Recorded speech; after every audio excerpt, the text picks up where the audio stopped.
की शक्ति, हमारी अर्थव्यवस्था को नष्ट किया जाए। और हिंदुस्तान की आवाज ने लड़ाई लड़ी और दुश्मनों को रोका। अजीब सा दिन है। जो काम देश के दुश्मन नहीं कर पाए, वो काम आज नरेंद्र मोदी पूरे दम लगाकर कोशिश कर रहे हैं। हम मालूम है तेरे बाप को मत सिखा कि हमारी उन्नति नष्ट हो जाए, हमारी उन्नति नष्ट हो जाए और देश की आवाज शांत हो जाए, चुप हो जाए। नरेंद्र मोदी जी, जब आप जुडिशरी पे दबाव डालते हैं तो आप देश की आवाज को चोट पहुंचाते हैं। जब आप स्टूडेंट्स पर लाठी चलवाते हैं, गोली चलवाते हैं, तो आप देश की आवाज को शांत करने की कोशिश करते हो। जब आप हमारे जर्नलिस्ट यहां जो खड़े हैं, जब आप इनको डराते हो, इनको दबाते हो, तो आप देश की आवाज को शांत करने की कोशिश कर रहे हो।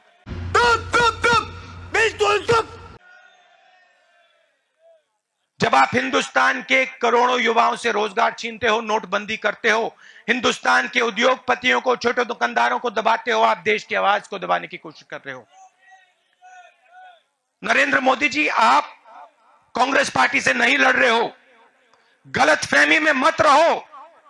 यह कांग्रेस पार्टी नहीं है, ये देश की आवाज है और देश की आवाज के खिलाफ आप खड़े हो। और मैं आपको बताना चाहता हूं और आपके मित्र अमित शाह को बताना चाहता हूं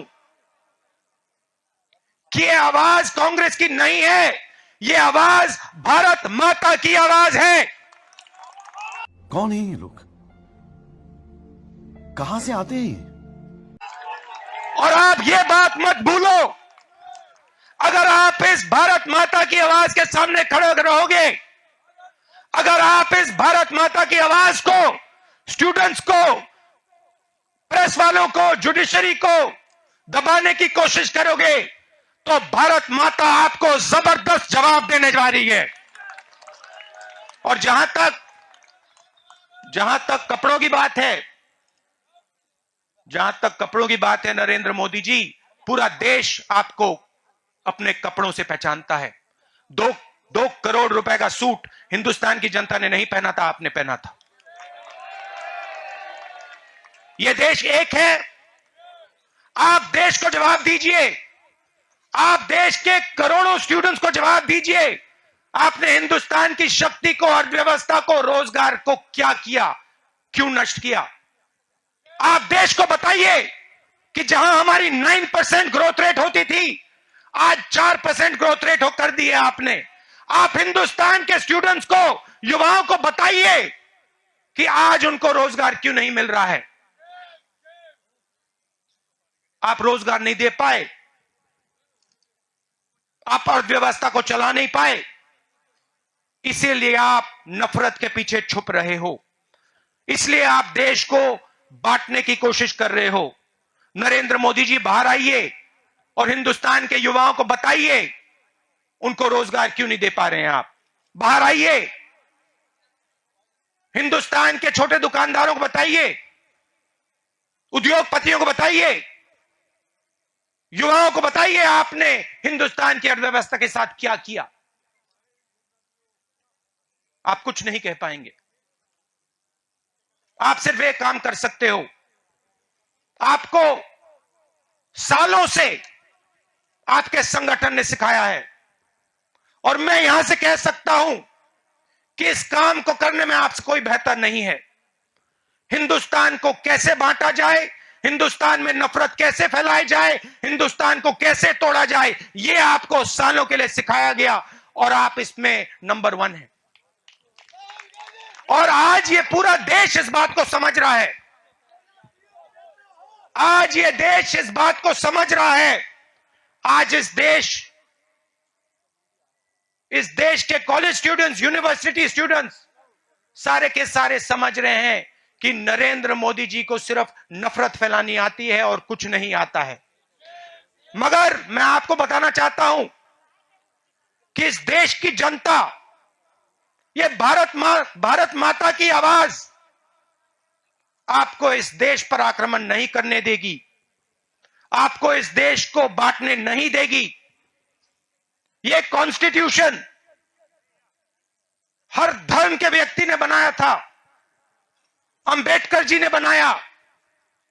हिंदू, मुसलमान, सिख, ईसाई सबकी आवाज इस कॉन्स्टिट्यूशन में है और आप इस कॉन्स्टिट्यूशन पर आक्रमण नहीं कर सकते हो। पूरा हिंदुस्तान आपको रोकेगा। राहुल गांधी जी का सवाल है, शायद उनको पता नहीं अभी मजा आएगा ना भिड़ो कि प्रधानमंत्री आरएसएस के प्रधानमंत्री नहीं, भारत के प्रधानमंत्री होते हैं। उनके भी प्रधानमंत्री हैं, हमारे भी प्रधानमंत्री हैं और पूरे भारत के प्रधानमंत्री हैं। और जहां तक सच और झूठ का सवाल है, यह अतिशयोक्ति नहीं होगी अगर हम राहुल गांधी को झूठों का सरदार कहें। याद होगा आपको कि राफेल के मामले में किस प्रकार से जाके सुप्रीम कोर्ट में खड़े होकर राहुल गांधी जी ने क्षमा याचना की थी, माफी मांगी थी, क्योंकि उन्होंने झूठ फैलाया था, सुप्रीम कोर्ट को लेकर झूठ बोला था। प्रधानमंत्री के एक स्टेटमेंट को लेकर आज राहुल गांधी भ्रम फैला रहे हैं। वो कह रहे हैं प्रधानमंत्री ने झूठ कहा है। प्रधानमंत्री ने क्या कहा था? प्रधानमंत्री ने कहा था कि एनआरसी के तहत भारतीय जनता पार्टी की सरकार ने कोई भी ऐसा डिटेंशन कैंप नहीं बनाया है जिसमें एनआरसी के बाद किसी भी हिंदुस्तान के मुसलमान को रख दिया जाएगा या डिटेन किया जाएगा। ये सारी अफवाहें झूठी हैं, ऐसा कोई डिटेंशन कैंप नहीं है। यह स्वयं प्रधानमंत्री जी ने कहा था। तो इसमें झूठ क्या है? राहुल गांधी और राहुल गांधी जी की पार्टी जिस प्रकार की बातें फैला रही थी कि हिंदुस्तान के मुसलमानों को लेकर डिटेंशन कैंप में रखा जाएगा, हिंदुस्तान के मुसलमानों को देश से बाहर निकाल दिया जाएगा, और एनआरसी के बाद इस प्रकार के detention camp Bharatiya Janata party की सरकार बना रही है, यह पूरी तरह से झूठी थी। और इस झूठ का पर्दाफाश दिल्ली में रामलीला के मैदान में प्रधानमंत्री जी ने किया था। आज राहुल गांधी पूरी तरह से एक्सपोज हुए हैं, तो कहीं ना कहीं झूठ और फरेब का साथ ले रहे हैं। Till November 2011, the number of foreigners, illegal migrants sent to detention camps are 221 persons in Golpara, 79 in Kokrajhar, and 62 in Silchar. Of this, 78 persons have been deported to their place of origin till November 2011. खुद राहुल गांधी जी की कांग्रेस सरकार ने यह माना है कि 3 detention camp हमने आसाम में खोला है। और कहां खोला है? गोलपारा में, कोकराझार और सिलचर में। और 362 लोग इन डिटेंशन सेंटर में डिटेन किए गए हैं राहुल गांधी जी के सरकार के द्वारा। इससे पहले कि वो डिपोर्ट किए जाएं, उससे पहले वो डिटेन किए गए हैं इन डिटेंशन सेंटर में। अब दूसरा कागज जो मैं आपको दिखाने वाला हूं वह है white paper on foreigners issue, October 20, 2012। यह अक्टूबर 20, 2012 को एक श्वेत पत्र जारी किया था, white paper on foreigners issue. और किसने जारी किया था? यह जारी किया था गवर्नमेंट ऑफ आसाम ने। आप सब ये पेपर देख सकते हैं, ये सब पेपर देख सकते हैं। 2012 में किसकी सरकार थी आसाम में?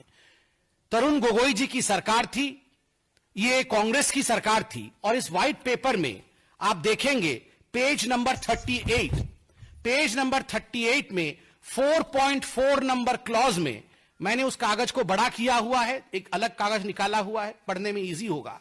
मैं उस 4.4 क्लॉज को पढ़ता हूं। क्लॉज का हेडिंग है detention centre.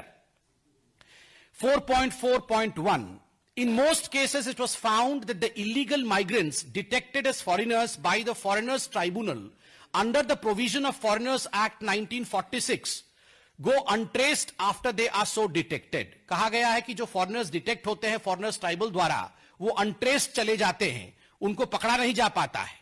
This has created hurdles in deportation of the foreigners detected by the Foreigners Tribunal. To impose restriction in the movement of the detected foreigners and requiring them to reside in a particular place immediately after they are so detected, and to ensure that such persons do not perform the act of vanishing, ऐसे लोग गायब न हो जाएं, it was decided to set up detention centers to keep such foreigners till they are deported to their country of origin. मतलब आसाम की सरकार ने डिसाइड किया. आगे लिखते हैं, the government of India has authorized the state government under the provisions of section 3(2)(e) of the Foreigners Act 1946 and para 11(2) of the Foreigners Order 1948 to set up detention centers. मतलब केंद्र की सरकार ने अधिकृत रूप से असम की राज्य सरकार को यह निर्देश दिया है कि आप डिटेंशन सेंटर सेटअप करिए. रुको जरा, सब्र करो. केंद्र की सरकार 2012 में किसकी थी? राहुल गांधी जी. आपकी मैथमेटिक्स कमजोर है, आप नहीं जान पाएंगे, मगर मैं फिर भी आपको बता देता हूं. 2012 में, क्योंकि आप तो 35 वाले हैं, 2500 वो 2000 नहीं, 2500 प्लस 500 की गिनती भी आपको करने में मुश्किल होती है, इसलिए शायद आपको पता नहीं चलेगा 2012 में क्या बोल रहा हूं. 2012 में आपकी माताश्री एनडीए की चेयरपर्सन थी और मनमोहन जी देश के प्रधानमंत्री थे. उनके अंडर में यह रिपोर्ट प्रस्तुत किया गया था और आपकी सरकार ने आसाम की सरकार को यह निर्देश दिया था. खत्म. Bye bye, tata, good bye, गया. कि आप डिटेंशन सेंटर्स एस्टैब्लिश करें. The number of such foreigners kept in 3 detention centers that we have opened in Golpara, Kokrajhar and Silchar are as follows. Golpara 66, Kokrajhar 32, Silchar 20. The fingerprints and photographs are also being kept and the photographs of absconding foreigners are being published in newspapers. ये जो कागज मैंने पढ़ा वो इस पुस्तिका से पढ़ा जो कांग्रेस की सरकार ने जारी की थी 2012 में. और Rahul Gandhi has the gumption, has the audacity of calling the present prime minister a liar. झूठों के सरदार, आपको फैक्ट्स पता नहीं है और यहां पर आप आके अनर्गल बातें करते हैं. दूसरी बात, मैं एक और कागज आपको दिखाने वाला हूं और ये गुवाहाटी हाईकोर्ट का है. ये गुवाहाटी हाईकोर्ट में एक केस हुआ था जिस केस का नंबर है 3236/2009. 3236/2009. Mohammad Rustam Ali, son of Mohammad Ali versus the state of Assam. और उसमें आप देखेंगे पैराग्राफ नंबर 37. मैं आपको केस दिखाता हूं, यह गुवाहाटी हाईकोर्ट का है. उसके बाद उसमें आप पैराग्राफ नंबर 37 में जाएंगे. कोर्ट ऑब्जर्व करती है the procedure that is being followed towards detention and deportation of foreign nationals by other state governments or union territories is as per the instructions issued by the Ministry of Home Affairs vide letter number 14011/55/09 dated 23rd of November 2009.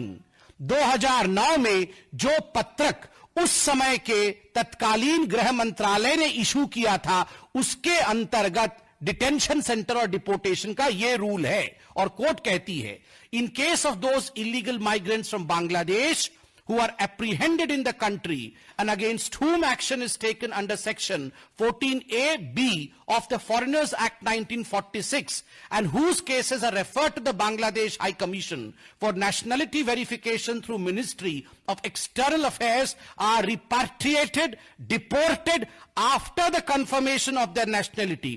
Till the nationality of such Bangladeshi national is confirmed, they are kept in detention centers set up in the states/union territories concerned. और court स्पष्टतः कहती है यह सब कुछ MHA के order number फलाना जो कि 23 नवंबर 2009 को एमएचए ने जारी किया था. झूठों के सरदार से मैं पूछना चाहता हूं, क्या आज आप फिर से हाथ जोड़ के माफी मांगेंगे देश से? Mister Rahul Gandhi's dictum is know nothing, speak everything. जानना कुछ नहीं है, बोलना सब कुछ है. किसी भी विषय पे राहुल गांधी जी का कोई ज्ञान नहीं है, कोई ज्ञान नहीं है और हर विषय पर जरूर टांग अड़ाना है और बोलना है. मकसद ना तो इनका एनपीआर का है, मकसद ना तो इनका सीएए का है, डिटेंशन सेंटर पे भी बरगराना है. मकसद एक ही है, ये चाय वाला कैसे प्रधानमंत्री बन गया? प्रथम परिवार के व्यक्ति को ही प्रधानमंत्री बनना था. प्रधानमंत्री बनने का अधिकार केवल राहुल गांधी को है. साधारण आदमी अगर प्रधानमंत्री जनता के आशीर्वाद से बन गया है तो झूठ